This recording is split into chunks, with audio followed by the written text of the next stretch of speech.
인사부터 할게요. 칼린 연출님부터 인사 부탁드리겠습니다. 네, 안녕하세요. 에어포트 베이비 연출 박칼린입니다. 반갑습니다.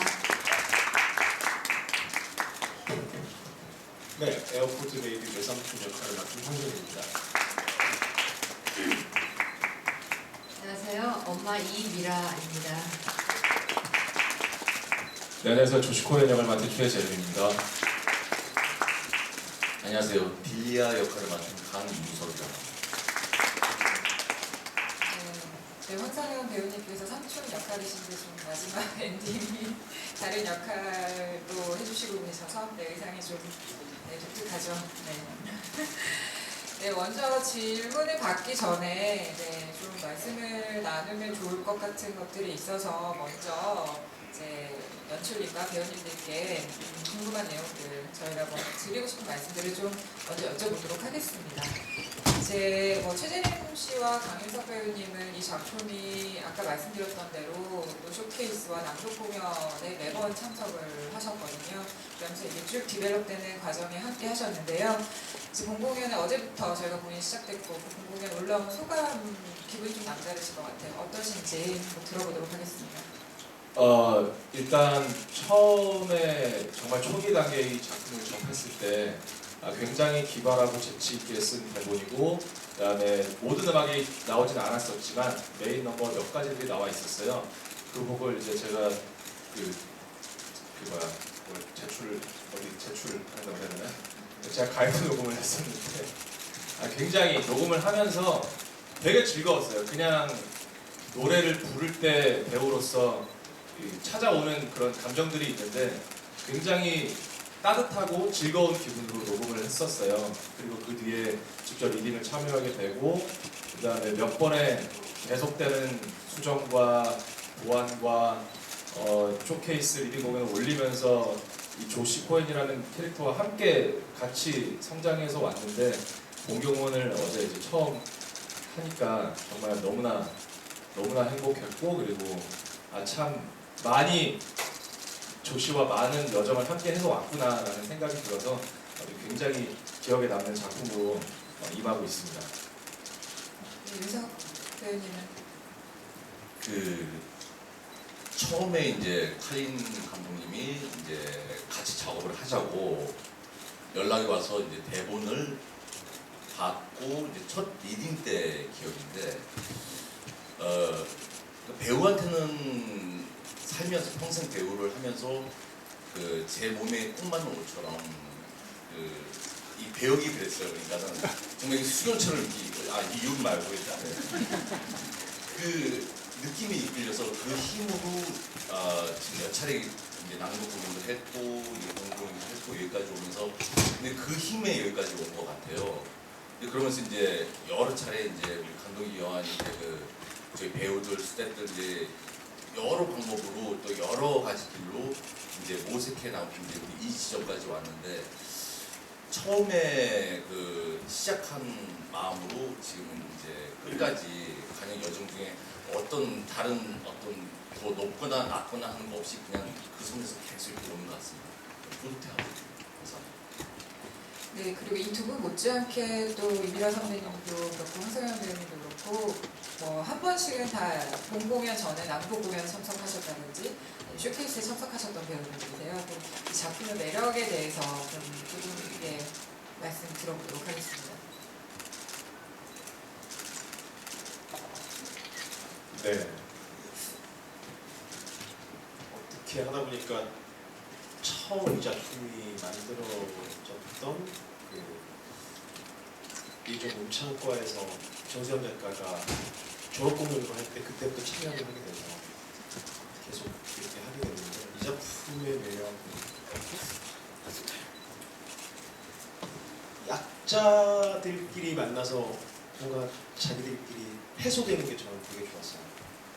입양아와 그리고 성적 소수자들이라고 하는 이 게이들, 이 둘이 묘한 또 이 콜라보를 만들어내는 게 되게 재밌더라고요. 그리고 우리나라의 약간 묘한 꼬집는 것들도 좀 있고, 그런 것들 자체가 굉장히 부분 작가가 굉장히 영리한 게 부분 다 심어놓기도 하고 굉장히 여러 군데가 합의적인 표현들이 많은 것 같아서 네, 너무 그래서 너무 좋은 작품인 것 같습니다.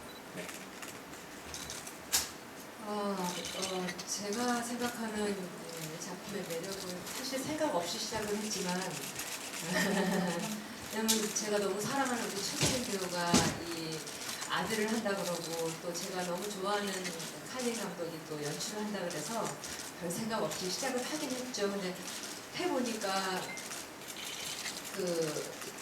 이 작품의 소재로 쓰여지는 모든 이런 이야기들이 우리가 동시대의 문제들을 다루고 있다는 점이 저는 굉장히 좋았어요. 무슨 지나간 너무 오래된 과거나 또 아주 먼 그 미래 얘기를 하지 않고 지금 살고 있는 우리들의 문제 이걸 다뤘다는 게 굉장히 저는 의미가 있다라는 생각이 들었고 더군다나 창작 뮤지컬이라는 거 그 배우들이 창작 뮤지컬에 목말라 하는 건 그런 것 같아요. 항상 그 번역을 하면 우리들이 갖고 있는 그 기능, 재능 그런 걸 그냥 적당히 사용하는 느낌은 들지만 뭔가를 배양시키는 느낌은 들지 않는데 이 창작 뮤지컬을 한 번씩 하고 나면 많은 사람이 쉬어갈 수 있는 큰 나무가 될 그 작은 나무에 물을 주는 느낌 그리고 우리가 키우는 느낌 이런 느낌이 들어서 굉장히 보람되는 그런 작업이 되는 그래서 이렇게 창작 뮤지컬이 하면서 되게 좋다 되게 매력있다 이런 생각 이 작품의 매력이 가장 큰 두 가지라고 저는 꼽고 있습니다. 네, 여기 모든 배우분들이 다 올해 이 작품과 함께 하셨어요. 연출님도 그렇고 그래서 갑자기 책임감을 또 가지고 이 작품에 좀 임한 것 같은데요. 네, 연출님께서는 또 이 작가님과 작곡가님을 10년 이상 알아오면서 이제 또 가족 같은 존재이시거든요. 수월하셨을 것 같기도 하고 어려우셨을 것 같기도 한데 연출에 있어서 어떤 부분을 중점을 두고 이 작품을 만드셨는지. 네, 일단 소재가 입양이다 보니까 우려했던 어떤 뭐 심파 아니면 울음만 자아내는 그렇지만 그걸 또 뮤지컬로 했을 때 우리가 그걸 어떤 것들을 뛰어넘을 수 있을까? 근데 대본을 처음 볼 때 이미 다 해결하고 왔더라고요. 음악하고도 결합이 너무 잘 맞고.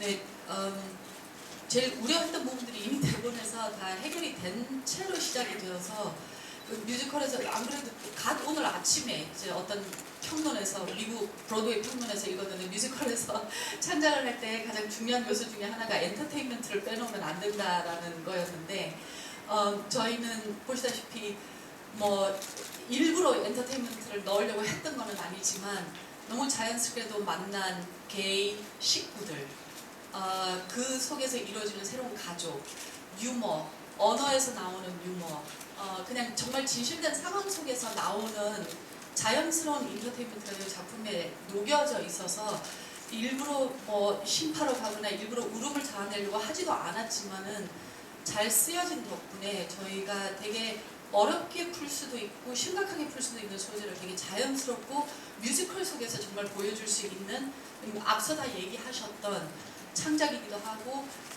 사회성도 저희가 살짝 있고 일부러 그러려고 했던 것도 아니지만 인터테인먼트도 있고 뮤지컬에서 필요한 모든 요소들을 잘 녹아냈던 것 같아요. 그거에 저는 충실히 좀 대본하고 음악을 가장 충실히 있으려고 노력했던 것뿐인데 일단 원작하고 음악이 좋으면 나머지는 정말 또 좋은 배우들 만나면 나머지는 되게 쉽게 가는 것 같습니다. 그래서 그 작품 자체의 그냥 매력은 원래 갖고 있었던 것으로부터 출발이 된 건데 우리가 아무튼 슬프지만은 재밌게 슬프고 여러 가지가 다 담겨져 있는 되게 매력적인 작품인 것 같아요.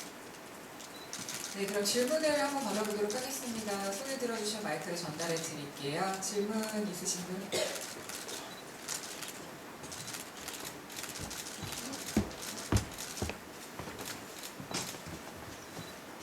저는 MBN스타 김민아 기자이고요. 저는 좀 박칼리 선생님께 좀 드리고 싶은 게 사실 이게 좀 창작진에게 드리고 싶은 질문이기도 한데 사실 입양이라는 소재가 뮤지컬에서 쉽게 사용되는 소재는 아니에요. 굉장히 낯설고 어색한 소재인데 좀 이 같은 이야기를 꼭 그러니까 뮤지컬로 풀어낸 이유가 좀 듣고 싶고 박하래 선생님이 이제 전체적으로 이제 이 연출을 맡았는데 이 작품을 통해서 관객에게 궁극적으로 말하고 싶은 게 무엇인지에 대해서 좀 듣고 싶고요. 두 번째로 좀 최재림 배우께 좀 드리고 싶은 질문이 굉장히 입양아 연기를 하시고 있잖아요. 그래서 사실 굉장히 좀 쉽지 않은 부분이 있을 것 같아요. 이 연기를 하면서 가장 어려운 부분이 무엇인지 뭐 영어도 나오고 감정적으로도 뭐 고조가 될 수 있을 것 같은데 그 중에서 가장 어려운 건 무엇인지 네, 여기서 말씀해 주시면 감사하겠습니다. 제가 머리가 나빠서 질문 두 개 넘어가면 앞에 질문을 까먹어요. 입양을 소재로 한 거를 왜 선택?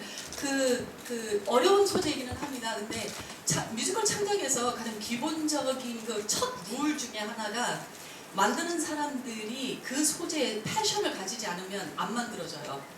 그게 우리 뮤지컬 만드는 기법 중에 하나라고 거의 할 수가 있는데 이론에서. 근데 이 작가랑 작곡가 두 명한테 각자 입양인 친구가 있었어요.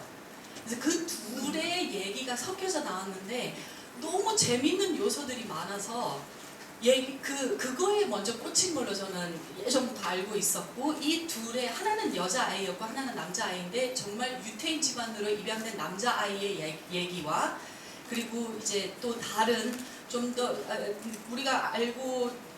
우리가 다 알게 되면 정말 눈물을 흘릴 이야기들이 잔뜩 있는 우리 이 극에서 풀어낸 것이 반반이 섞여 있어요. 그래서 실 소재에서 끌어내서 소설을 만든 건데 그 캐릭터들을 아마 보면서 뭔가 꽂혔던 것 같아요. 그거는 그 인스피레이션은 어디에서 나왔는지는 아무도 알 수가 없는데 둘이 합이 맞아서 이거를 해보자 했는데 정말 뮤지컬로 풀기는 어렵지만 너무 잘 푼 게 진짜 요번의 매력이에요. 이렇게 어려운 소재를 그리고 제 질문 관객들에게 말하고 싶어요. 저는 그 질문을 받을 때마다 같은 얘기를 꼭 하게 되는 것 같은데 저희는 대본하고 음악과 스텝들과 이 기술과 기법들과 이거를 열심히 준비를 하는 수밖에 없어요. 관객이 느끼는 거는 정말 그들의 몫입니다. 그들이 왕이고 관객한테 뭐 주입이라고 하나요? 주입식으로 뭘 메시지를 주고 싶은 생각은 절대 없고요. 저희는 이 대본에 갖고 있는 이 이야기들을 정말 진실되게 풀어내는 게 저희 숙제이고 그렇지만은 제각기 관객들이 이 작품을 봤을 때 어떤 사람들은 정말 재밌었다. 아니면 이 소재를 어떻게 이렇게 그냥 자연스럽게 쉽게 풀었지 심파가 아니고 누구는 음악이 좋았다. 그 무엇이든 간에 좋은 퀄리티는 느끼고 갔으면 합니다. 그거 하나는 바람이 있어요. 그렇지만은 메시지를 주입시키고 싶은 생각은 없었습니다. 제 질문이 뭔지 기억하고 있습니다. 사실 입양아라는 인물을 연기를 하면서 또 이 이야기에 실제 이제 주인공인 여자 아이를 저도 알고 있어요. 저도 그 친구와 같이 지냈었는데 실존 인물의 얘기를 무대 위에서 어떤 한 배우가 자신의 이야기인 것처럼 입어서 한다는 것 자체가 일단 굉장히 큰 도전이었고 그리고 그냥 평범한 우리가 실생활에서 만나기에는 굉장히 쉽지 않은 삶을 사는 인물이었기 때문에 조시 코인이라든지 극중 인물이 가지고 있는 가장 큰 결여가 뭘까? 오늘 아침에도 이제 강현석 배우님하고 또 이런저런 얘기를 했었는데 조씨만이 가지고 있는 결여성이 분명히 있을 것이다. 그것으로 인해서 조씨의 성격이 형성됐을 것이고 그 성격으로 인해서 뭐 흔히 저희가 느낄 수 있는 뭐 분노라든지 슬픔이라든지 뭐 행복이라든지 이러한 감정들이 다르게 표현될 것이고 다르게 다가갈 것이다. 그래서 그 부분을 우리가 굉장히 항상 세심하게 집중하면서 풀어봐야 되지 않겠냐라는 얘기를 오늘 아침에 했어요. 그래서 제일 힘든 건 사실 이 수많은 여정을 이 극에서 조씨가 경험을 하면서 굉장히 화가 나는 순간도 있고 답답한 순간도 있고 이 모든 문제를 다 잊고 굉장히 행복한 순간도 있고 그런데 실질적으로 엄마와 만났을 때 그리고 그 만남이 자신이 원했던 방향이 아니었을 때 과연 어떤 감정이, 어떤 마음이었을까, 어떤 생각을 할까가 사실 지금도 제일 큰 숙제예요. 물론 어제는 첫공 버프라고 해야 되나요? 네. 오픈 날 그 힘을 받아서 좀 그게 스무스하게 흘러갔는데 매번 무대 위에서 정말 진실되게 이 인물의 마음을 헤아리는 게 가장 큰 어려움으로 지금 해결해 나가고 있습니다. 네, 질문을 2개만 더 받아보도록 하겠습니다. 혹시 질문 있으세요?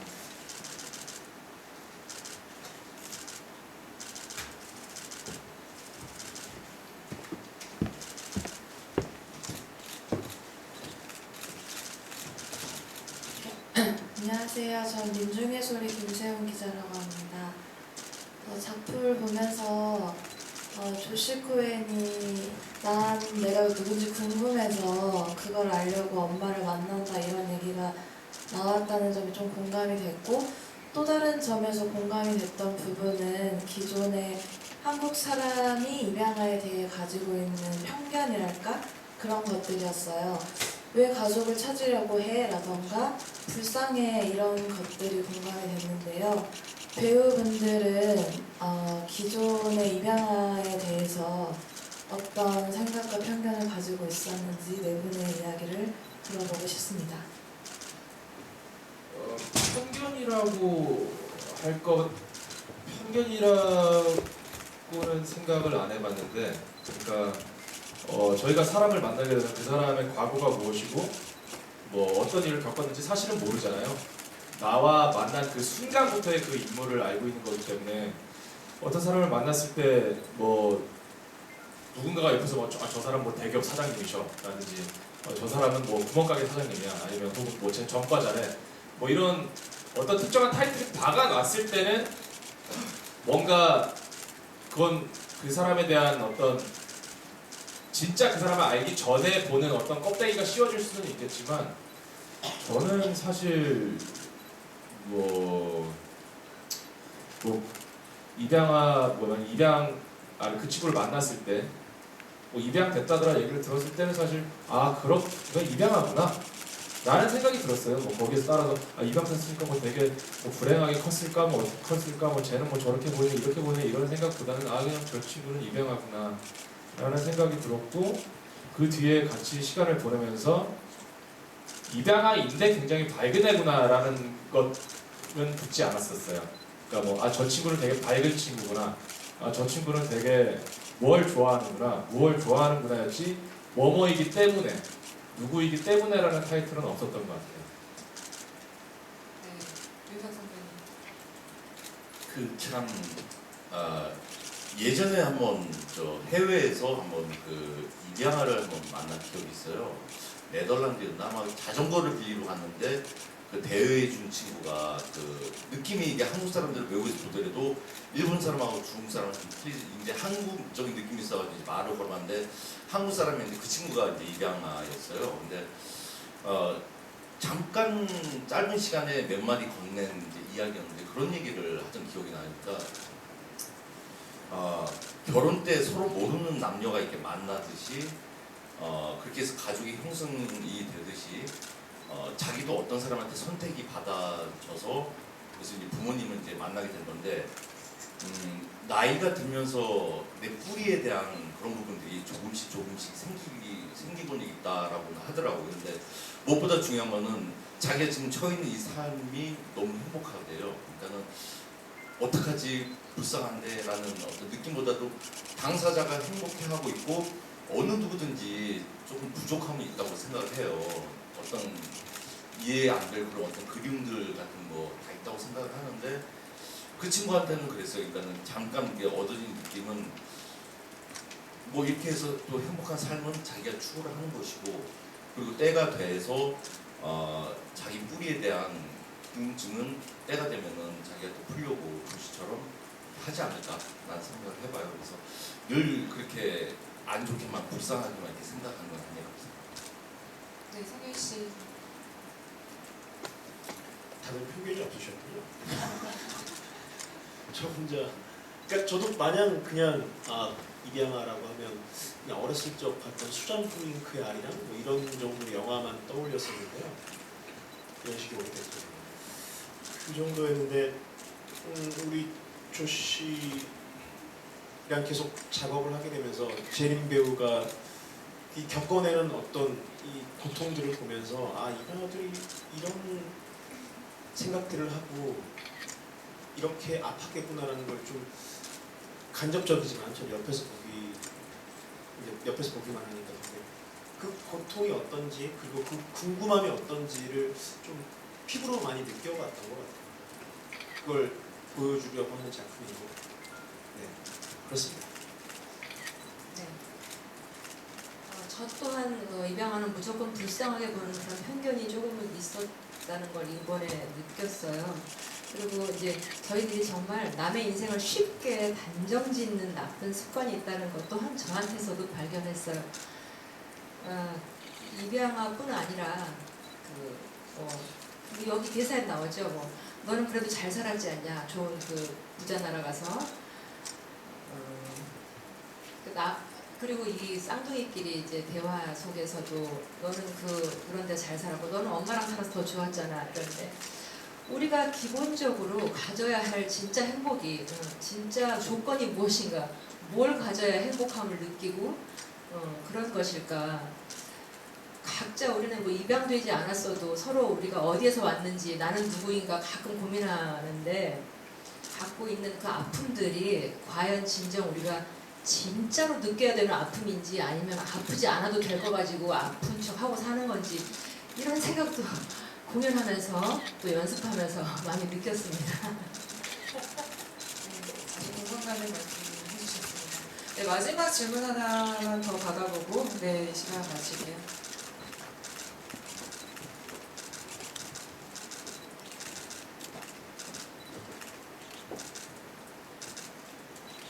네, 안녕하세요. 헬스피프 박진희 기자입니다. 하이라이트 상을 잘 봤고요. 저는 이 작품의 정말 매력이 대사와 음악이 함께 흘러가는 것 같거든요. 근데 그 작업이 노래를 부르는 것과 말을 하는 것을 음악과 맞추는 작업이 굉장히 어려웠을 것 같은데 연출님께서 대사에 음악을 입히는 작업이 어떤 어려움이 있었고 또 어떤 매력이 있었는지 다시 부탁드립니다. 네, 너무 제가 말씀드리고 싶었던 부분을 짚어주셔서 감사드립니다. 뮤지컬 작업의 아까 첫 룰이 패션, 소재에 대한 패션이면 그 다음 또 첫 번째 룰이 정말 하늘에서 별 따기인 짝을 찾는 거예요. 작곡가와 극작가. 이 에어포트 베이비는 그거를 100년에 나올까 말까 하는 두 짝을 서로가 만난 거라고 저는 몇 년 전에도 얘기를 했고 그들이 이 작품에 하기도 전에 이미 그거를 느끼고 있었고 그래서 다행히 이 둘이 같은 소재에 꽂혀서 같은 레벨에서 합을 이뤘기 때문에 지금 음악과 가사와 음악과 대사와 또 그 음악이 안 흐르는 대사 사이가 이게 다 합이 정말 궁합이 잘 맞는 작품이에요.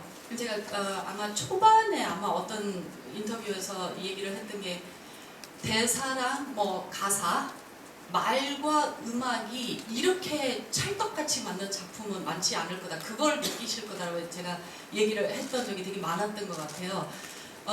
그거는 그 둘의 문제예요.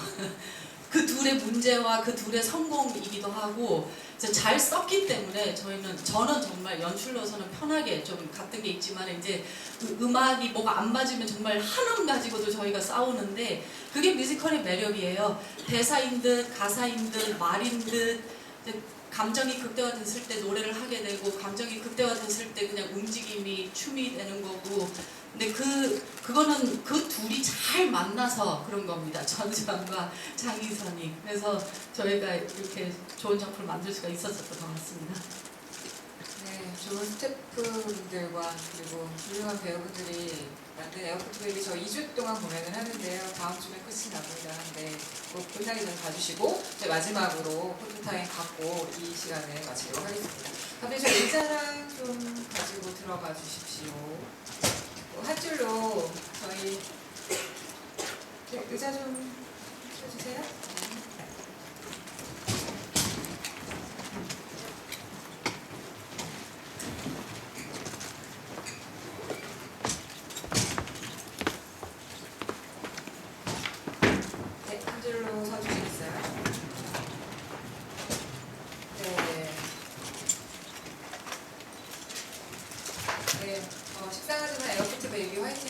가시죠. 네. 에어포트 베이비. 오른손 갈까요? 네. 재림 씨가 에어포트 베이비 해주시고요. 다 같이 화이팅 하겠습니다. 네, 서창해 주세요. 에어포트 베이비 파이팅! 네, 오른쪽 좀 봐주세요. 네. 네, 그리고 왼쪽도 봐주십시오. 네, 감사합니다. 감사합니다. 네, 퇴장하셔도 좋습니다. 네, 감사합니다. 네, 장시간 함께 해주셔서 감사하고요. 정말 2주 안에 꼭 공연을 보러 오시길 부탁드리겠습니다. 조심히 돌아가십시오. 감사합니다.